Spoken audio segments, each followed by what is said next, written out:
morning, everybody. Thank you all for coming. And I'm going to give you a brief biography of my cousin, Dr. Knox. Okay, Sheila was born and grew up in Milwaukee, Wisconsin.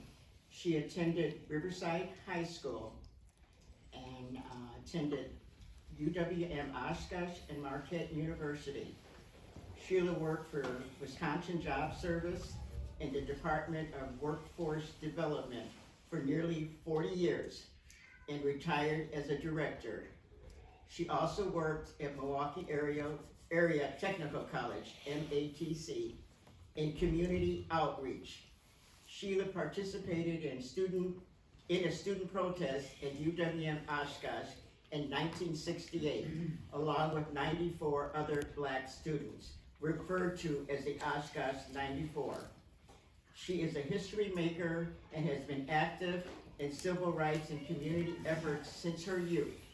She received an honorary doctorate from UW-Oshkosh in 2018. So I now will introduce my beautiful cousin, Dr. Sheila Knox. Well, good morning to all of you. I am overjoyed to be here, and thank you for filling up the room. Every time I come here to St. Paul's, I feel so welcome, and everybody's so friendly and loving. I feel like I've known you for a long time, and I come here quite often with my cousin Paulette, so thanks for inviting me today. I wanted to say that something else about your church. Your church is very community-minded, very civic-minded. You do a lot of outreach, charitable work. You do an outstanding job, and whenever Paulette says she's volunteering for something in the church, I'm amazed at the amount of work you do, outreach, and love that you give to this community and other communities, so I wanted to commend you. My story, the Oshkosh 94, is a hidden story. I won't say it's a secret, but it's kind of hidden, and not many people know about it. Has anyone here ever heard of it before? No. It happened, and I was one of the students. I went to school at the University of Wisconsin-Oshkosh in 1968, January of 1968, along with probably close to maybe over 100 students, and we were all recruited from the local high schools. We were recruited from Riverside, North Division, West, Lincoln, North, and it was an active recruitment on the part of our high schools, of local recruiters, and of the university itself. And in doing so, I thought, wow, I'll get a chance to go to college. They said, here's the draw. They said, you're going to get a good financial aid packet. We all want a good financial aid packet if we're going to go to school. And so we knew that we were coming into a town, into Oshkosh, Wisconsin, that had a reputation of not being friendly to African Americans. I think at the time there was only one family living in Oshkosh, and at the university itself there were only 5 black students in 1968. And they had made efforts to make things better for blacks, but it didn't really happen. So when we came, we knew we were going into a town that was many times hostile, and that the school was really going to be integrated, and it was going to be something new for them. And when we got there, I want to say one thing about Oshkosh before I forget. Oshkosh is known as a sundown town. Do you know what a sundown town is? Yeah.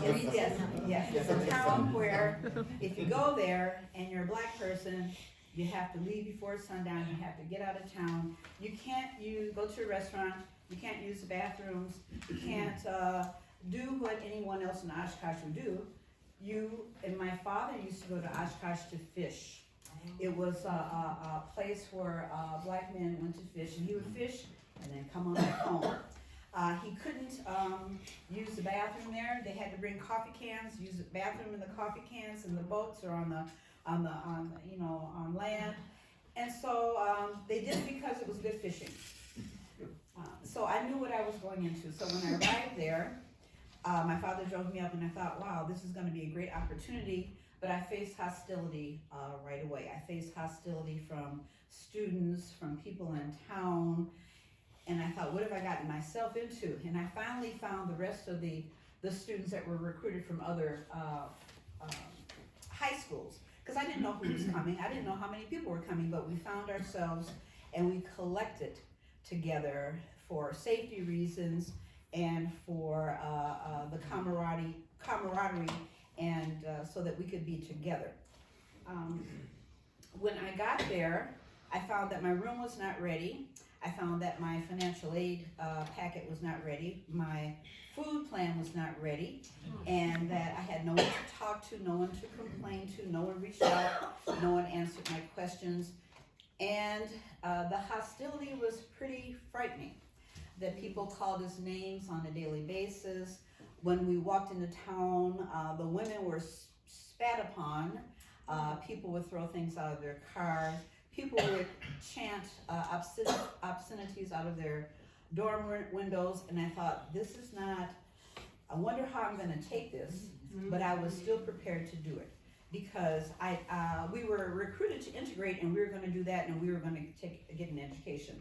But it got pretty bad, and one day we decided we're going to write a list of demands. We called them demands. We didn't want to call them demands, we wanted to call them requests, but they were demands. And we were demanding black professors, black books, black curriculum. We wanted black speakers to be able to come up, and we wanted a safe place to gather because we didn't feel safe. And so we said, okay, on November 21st, 1968, we're going to march to the president's office, which is President Giles, the president of the university, and we're going to present our demands. And so the morning of, just think about it, 100 black students gathering, and we're walking down the street, and even as we walked down the street, people started to call the police on us, although we had a right to walk down the street, but they had never seen, many people in Oshkosh, most of them had never seen a black person in person, so it was frightening to them. So when we got to the president's office, we said, all right, we would like to, the secretary, people were called secretaries back then, but we said to the secretary, we want to see the president. She says, you don't have an appointment. And we said, well, we're not asking for an appointment. And she said, we can't let you in, you need an appointment. And we said, not today. So we quietly and peacefully walked into the president's office, and we staged a sit-in. And he was very frightened. There was a spokesperson that presented the demands. And he said, nope, I'm not going to talk with you. I'm not going to agree to anything. I'm not going to negotiate with you. I don't want you here. I want you to leave. And I thought, as a young person, that's pretty bold of someone to be so confident that they would not even want to talk with us, but he didn't. And so we stayed there, and we could hear commotion outside. And what had happened is the university or others in the community had called the police force, but they were in riot gear. They were the state militia. They were dressed in riot gear with riot masks and with batons. They were weaponized, and they were gathering outside. They were gathering in the hallway, and they told us to leave, and we said we're not going to leave, but eventually we did get up to leave. But I'm going to backtrack a little bit in telling the story. Because of the frustration, some of the young men, without our knowing it, to the bigger group, had turned over file cabinets. They had turned over steel case file cabinets and steel case desks, which are very hard to turn over. You know how heavy they are. And so, and some of them had knocked down pictures. And I remember a typewriter, a manual typewriter knocked on the floor. And so in doing that, what you will read about is the mass destruction. You remember weapons of mass destruction? Well, we were students that caused mass destruction at the university, but when you look at it, it was not. It was papers on the ground, papers from the files. And in hindsight, I always think that if our punishment would have been pick up those papers, help the people in the office put them back together, put the desk back up, it could have been handled in a different way.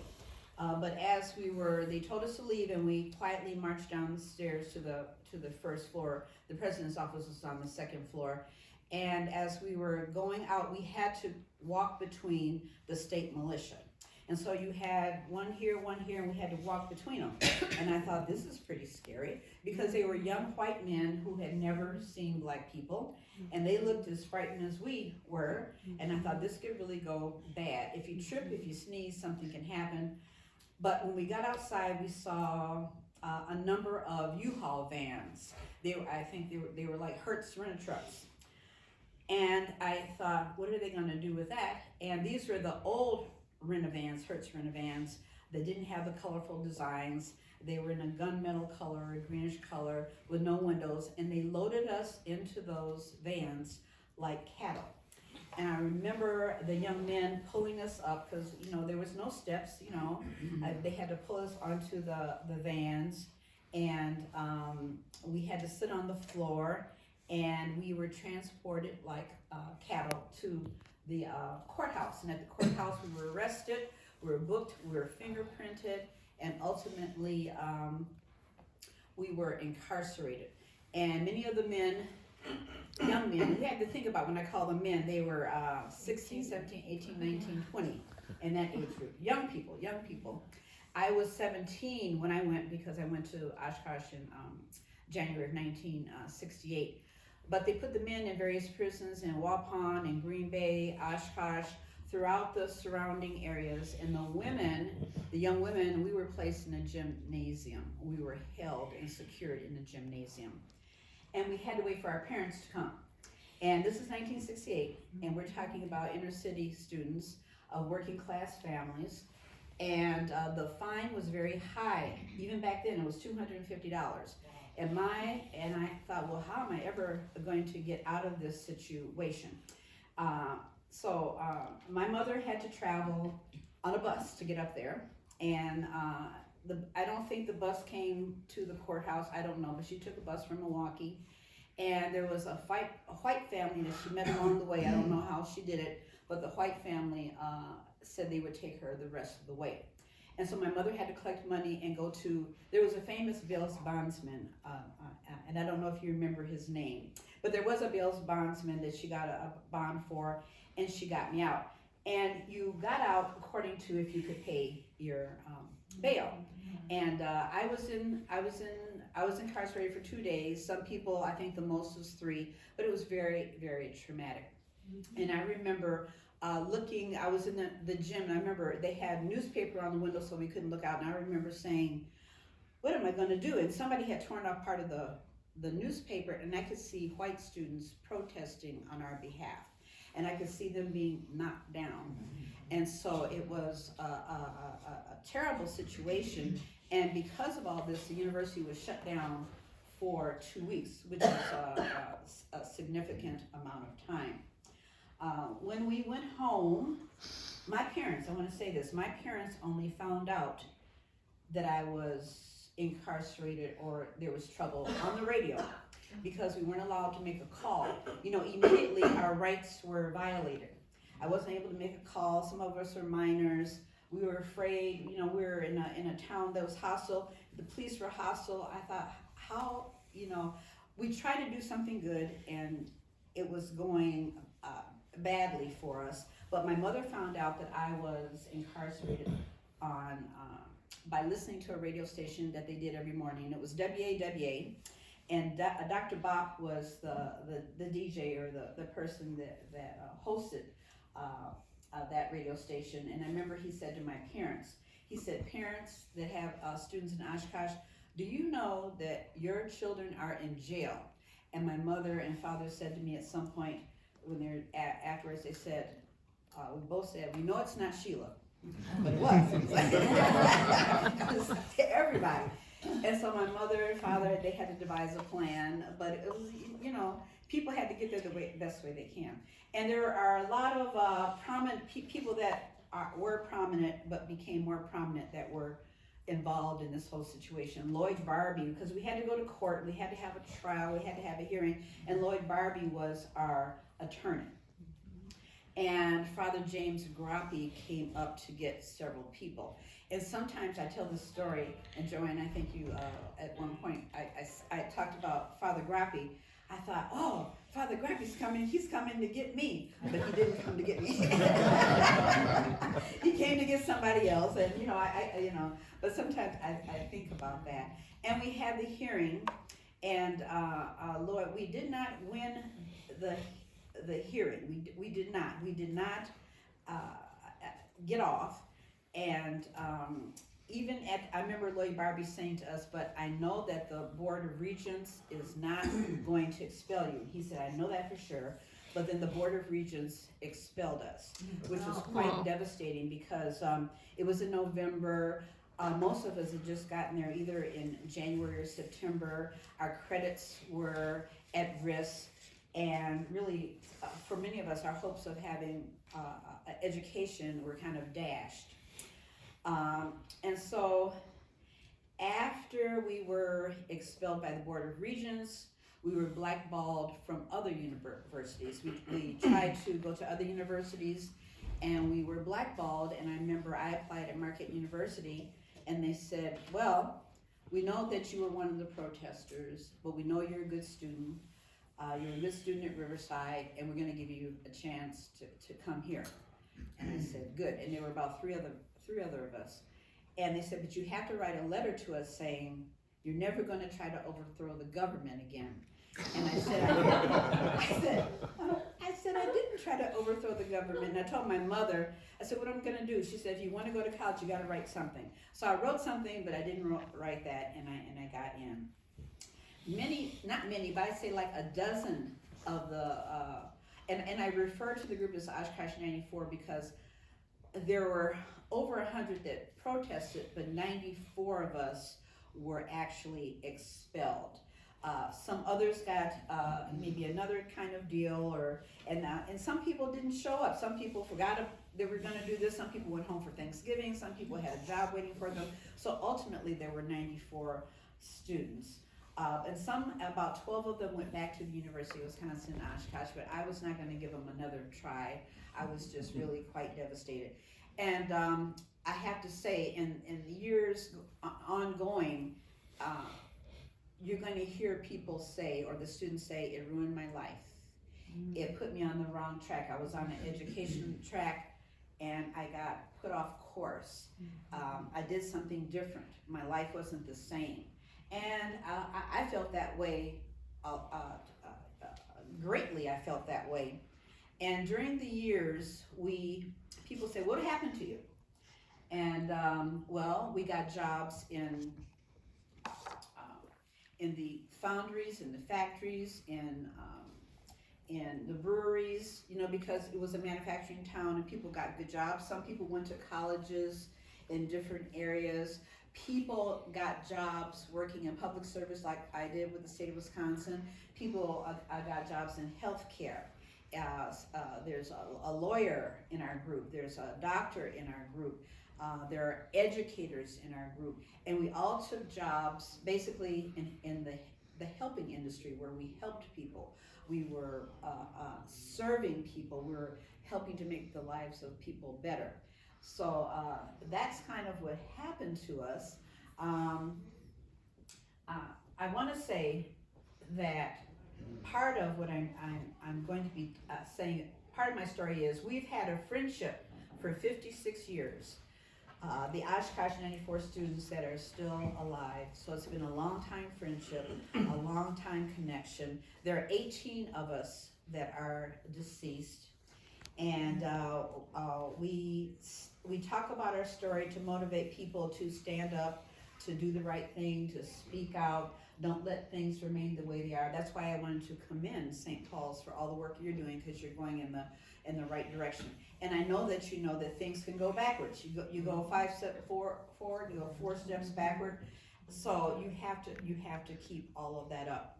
And as far as the University of Wisconsin-Oshkosh, and this is an amazing thing, that after we protested and the 12 students went back and other students came, they changed everything immediately.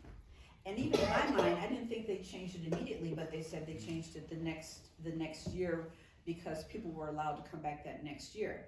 So they got the black textbooks and the professors and the speakers, and there were a lot of famous speakers that came. I think Cassius Clay was there, Lou Rawls was there, Marcus Garvey. There were a lot of people that came on campus, and the university made a very good effort to change things.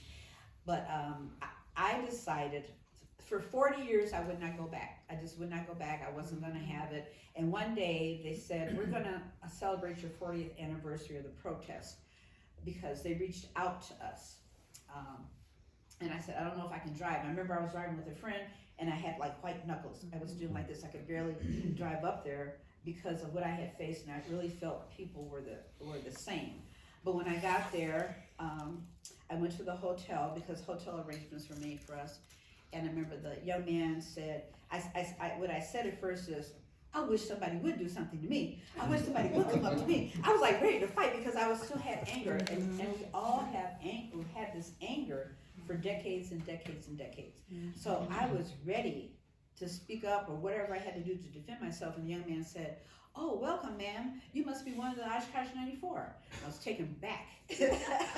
I was taken back by that. And we come back to the university, or I come back to the university quite often. I come back for Dr. Martin Luther King Day. I come back for various events. But in doing much of this, we all decided we have to do something to make things better. And one of the things we did as a group, we established the Oshkosh 94 Scholarship. So every year I collect for the scholarship, and the university puts money into the scholarship, and we have an endowment. And so this year I'm giving, for 13 years we've done this, so this year I'm giving out a scholarship for $1,750 to a deserving student. And I am happy to go up there to talk to student groups and to talk to different classes. So that is very important to me. I think I mentioned a lot of things here. I have to look at my notes while I'm standing here.